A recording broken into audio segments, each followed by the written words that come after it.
The rise of Islam formed an epoch in the Nestorian mission, the tradition that Muhammad acquired his knowledge of Christian scriptures which he embodied in the Quran.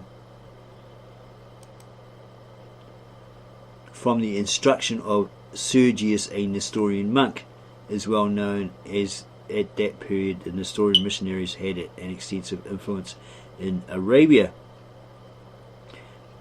Braus informs us that a Christian prince of Nizran called Sa'id, interested in behalf of his co-religionists, had procured from the Prophet Muhammad himself a firman in which special privileges were granted to the church and the patriarch.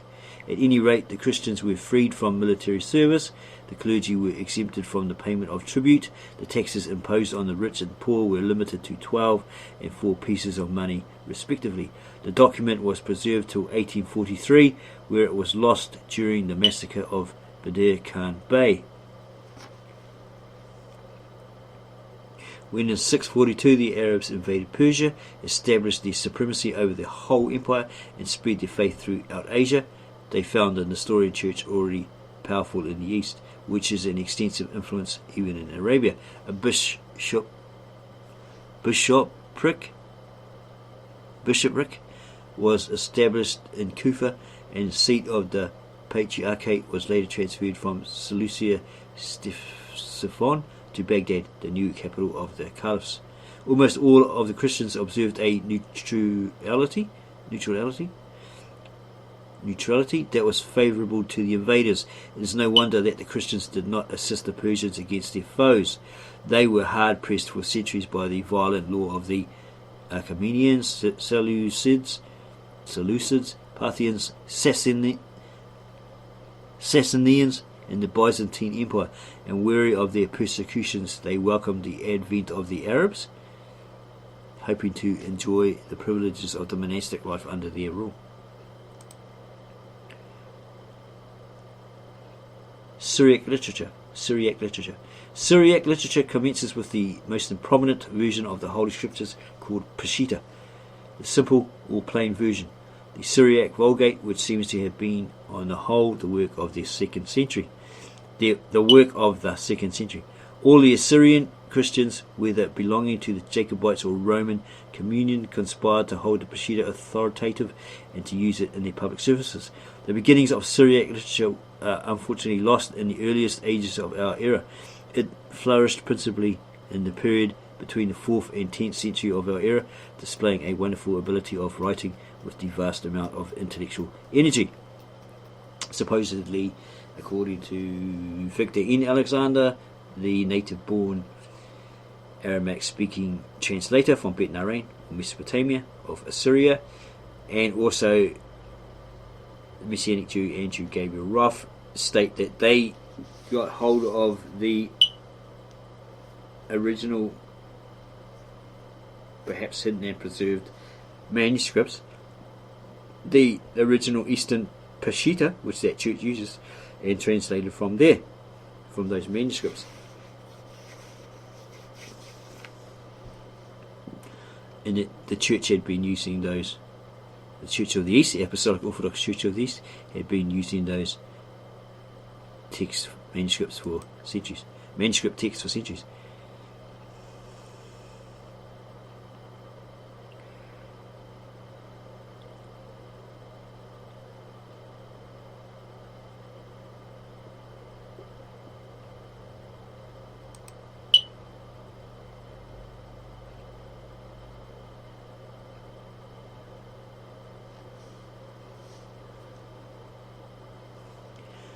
The Assyrians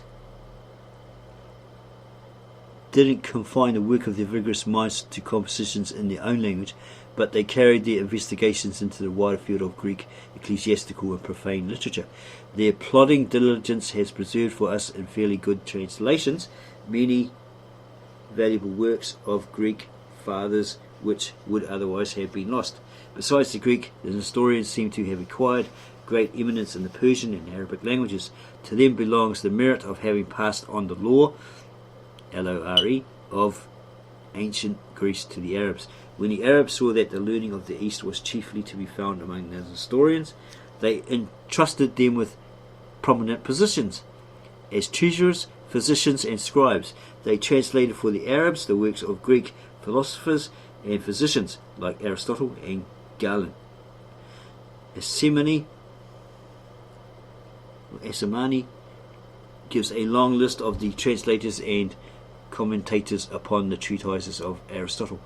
Caliph al-Ma'mun, I wonder if that's that guy that Shaka Amos claims was actually Muhammad. There was no Muhammad, it was this guy, right?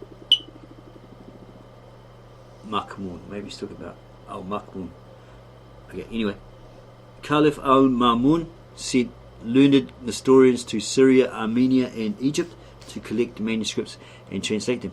He replied to someone who asked him how could he trust the translation of the books to a Christian. Quoted or stated, "If I confide to him the care of my body in which dwell my soul and my spirit, wherefore should I not entrust him with the things which do not concern our faith or his faith? He has eaten my bread and salt."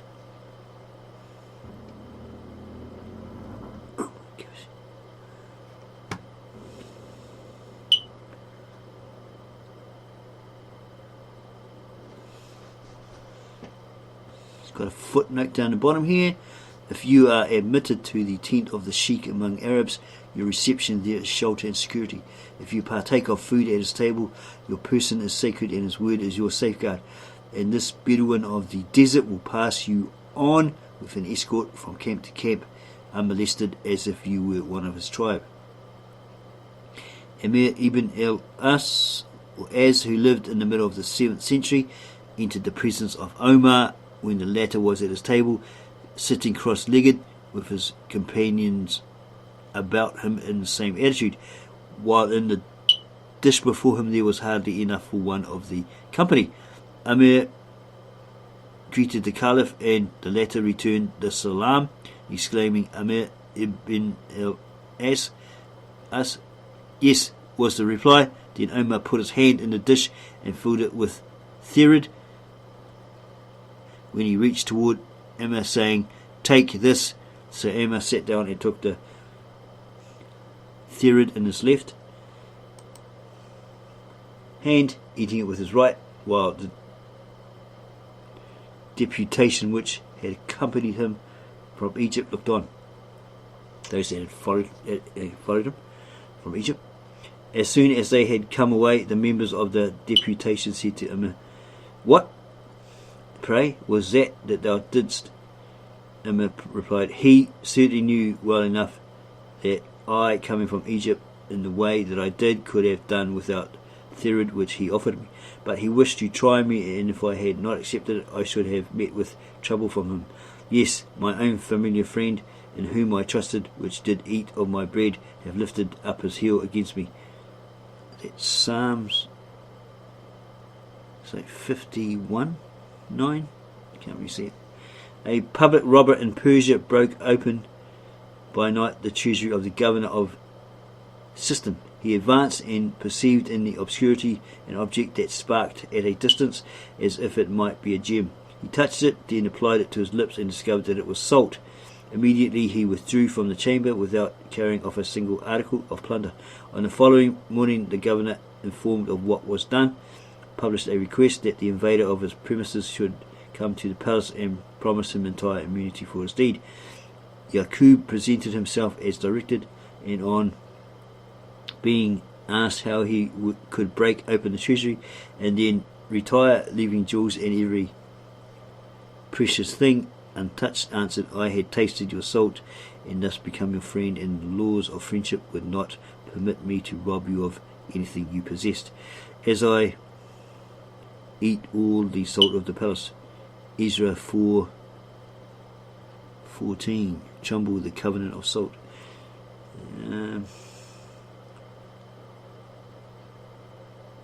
Ysho has left us an Arabic translation of the Nestorian Creed, which for vigour of style, purity of diction and elegance of arrangement deserves to be ranked with the composition of those Arabic classics to which is given the first place of genius and glory.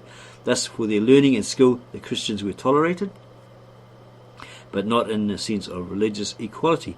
The restrictions imposed were those found in the so-called Ordinance or Constitution of Omar bin Khattab in the early 7th century. This formula is traditionally said to have been the one adopted by the Christian population of the cities who submitted to the rule of Islam. The Christians under Arab rule, the Constitution of Omar, in the name of God, the merciful, the compassionate. This is the writing from the Christians of such and such a city to Omar ibn al-Khattab.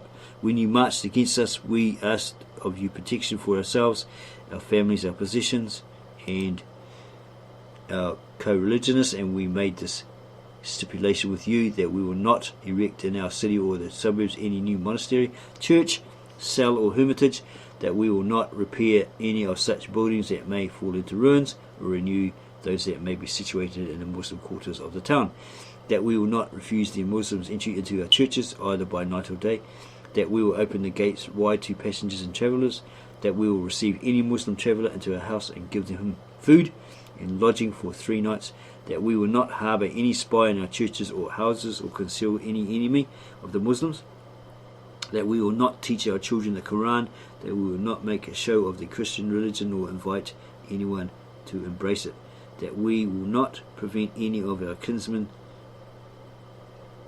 from embracing Islam if they so desire, that we will honour the Muslims and rise up in our assemblies when they wish to take their seats, that we will not imitate them in our dress, either in the cap, turban or sandals or parting of the hair, that we will not make use of the expressions of speech nor adopt their surnames, that we will not ride on saddles or gird on swords or take to ourselves arms or wear them or engrave Arabic inscriptions on our rings, that we will not sell wine, that we will shave the front of our heads, that we will keep our own style of dress wherever we may be, that we will wear girdles around our waists, that we will not display the cross upon our churches or display our crosses or our sacred books in the streets of the Muslims or in their marketplaces, that we will strike the bells in our churches lightly, that we will not recline our services in a loud voice when a Muslim is present, that we will not carry palm branches or our images in procession in the streets,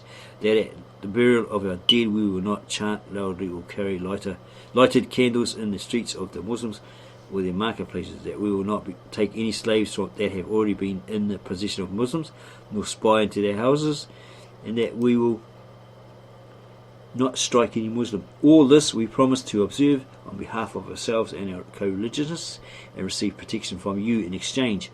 And if we violate any of the conditions of this agreement, that we forfeit your protection, and you are at liberty to treat us as enemies and rebels. The Arabs required the services of the Christians for governmental and literary purposes, and Christians held positions of high influences in the courts of the caliphs. These also appear to be somewhat interested in Christianity by discovering a similarity between the Bible and Quran in certain points. These also appear to be somewhat interested in Christianity by discovering a similarity between the Bible and Quran in certain points. On one occasion, when Ysho, George and Ysho, 2 bishops and candidates for the patriarchal seat, were visiting Mahdi, the governor of Baghdad, they were put to some kind of examination. Mahdi asked Ysho, George, in the presence of a large assembly, as to the kind of tree of which the rod of Moses was, with which he wrought many miracles and signs. Ysho said, It is mentioned neither in the Torah nor in the prophets. Mahdi turned towards Ysho. The latter said, It was of an almond tree, because in the case of Dathan and Abiram, the rod of Aaron budded and yielded almonds. But what is the proof that the rod of Aaron was the same rod of Moses? Asked Mahdi. Ysho answered, Because Moses said to Aaron, Take the rod. Mahdi criticized Ysho and Canaan Ysho, his old age and his dignified manners, Gewurgis was offended and henceforth sought to censure Canaan Ysho. We read later that Canaan Ysho was thrown down a precipice by his enemies and was crippled for life. So who threw him down there? Had him thrown down there? This Gewurgis? Probably.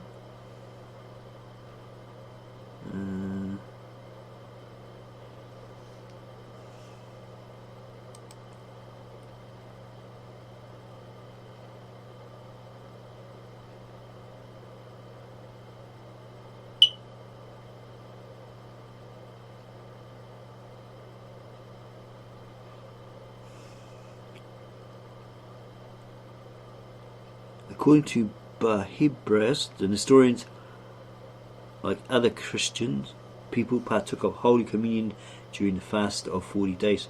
Early in the mornings on Saturdays and Sundays, after the communion, they would go out for merriment and feast in the gardens and vineyards. Patriarch Abraham, 905 to 937, in order to prevent this improper custom, changed the time of the celebrations of the sacraments to the evenings of Saturdays and Sundays, so that the communicants would stay and eat in their houses. In the Nestorian liturgy, both the bread and wine are directed to be given to laymen as well as clergy separately, the bread by the officiating priest and the wine by the deacon, the bread being put into the hands of the communicants. But in some cases, owing to the ignorance of the clergy, there is a departure from the plain letter of the ritual. They allow especially the woman to partake only of the bread and put it in the mouths of the communicants, badger the Nestorians and their rituals. That's according to that guy. And possibly Esamani 3, part 1, paragraph 355 to 553, part 2, page 311. Influence of the Assyrian physicians upon caliphs. The Christians during the reign of the Sasanian king had attained eminent station in the court as physicians. Similarly, in the times of the Caliph, 651 to 1258, they maintained and increased their prestige in this respect. We are told that the professional income of the court physician of Harun al-Rashid amounted annually to over 30,000 dinars or $15,000. Mohammedans have not much faith in medicine and sanitary science. Footnote here: Muslim lands are wanting in common sanitary knowledge. The French Statistical Department, anxious to obtain definite information on certain matters from Turkish provinces, sent lists of questions to which they requested replies to the various provincial pashas. Certain of the questions were addressed to the Pasha of Damascus, a very learned man, and his replies ran as follows. Question: what is the death rate per thousand in your city? Answer: in Damascus it is the will of Allah that all must die, some die old, some young. Question: what is the annual number of births? Answer: we don't know, God alone can say. Question: are the supplies of drinking water sufficient and of good quality? Answer: from the remotest period, as no one has ever died of thirst. Question: general remark on the hygienic condition of your city? Answer: since Allah sent us Muhammad, his prophet, to purge the world with fire and sword, there has been a vast improvement. But there still remains much to do. Everywhere is opportunity to help and to reform. And now, my lamb of the West, cease your questioning, which can do no good either to you or anyone else. Man should not bother himself about matters which concern only God. Salam alaikum.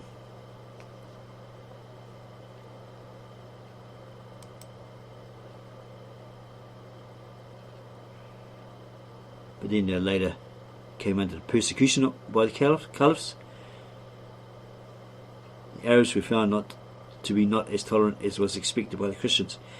The chief cause of the persecutions during the reign of the Sasanian kings were those Zoroastrians who apostatized to Christianity.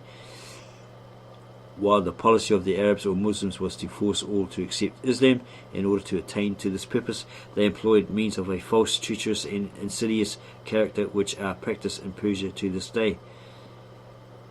And this guy Theodosius, patriarch of Beth Gamai, 1852 to 1858, was accused of, at one time before Caliph Mutawakil of Baghdad, as having communicated with the Romans. He denied the charges. Caliph ordering him to take an oath to confirm the statement. The patriarch objected as being against the sacred law, upon which he was imprisoned for 3 years, and a decree was issued for the destruction of the monastery of Dorkone and many other churches. The bones of Mar Abraham were disinterred and cast into the river Tigris.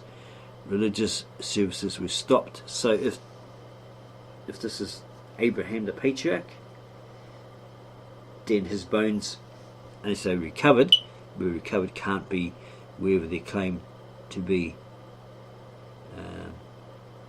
if they're in a church or a tomb in a church or whatever.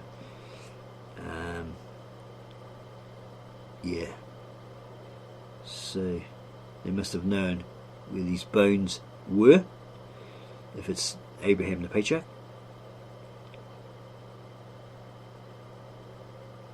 And there's a lot of other things put upon them that they couldn't do.